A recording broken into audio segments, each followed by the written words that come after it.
Um, there was a, I think there was definitely a trailer for Spider-Man between this and the last episode. Um, I was not feeling it.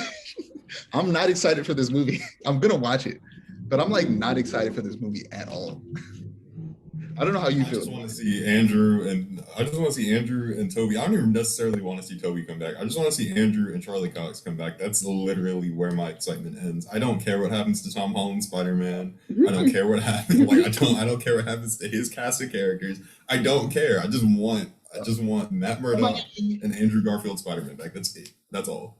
yeah, some I saw a tweet that said like quote retweet with your most controversial Spider-Man MC Spider-Man take, and I said I don't give a damn. I don't care about that version of Spider-Man. To me, he lacks. He's not suffering enough for my taste. Suffering. I like my Spider-Man to go through heart-wrenching suffering at a near constant basis.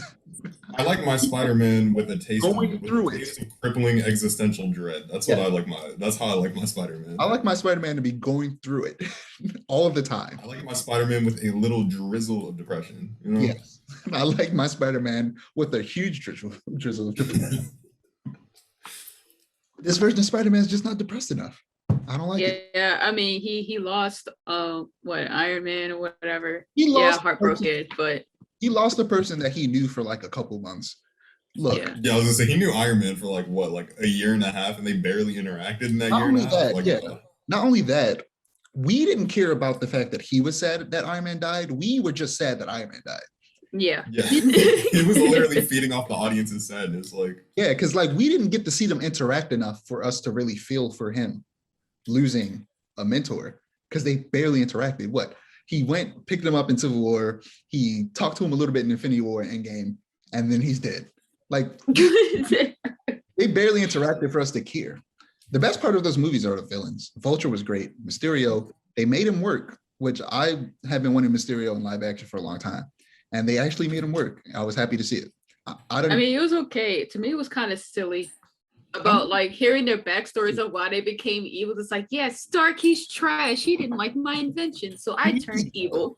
I think that's the most accurate Tony has been to his character, his comic counterpart in the MCU, is the fact that he's trash. He's not a good person ever. He's such a horrible person. He gets I better. just thought it was funny. I was like, really, guys? Really? Yeah, that's literally part of the reason they made Iron Man movies was because at that point in the comics, like by the 2007, 2008 standpoint in the comics, Tony was so close to being a villain that like they needed something to redeem him because he just wasn't being redeemed in the comics. And I feel like that got that across really well.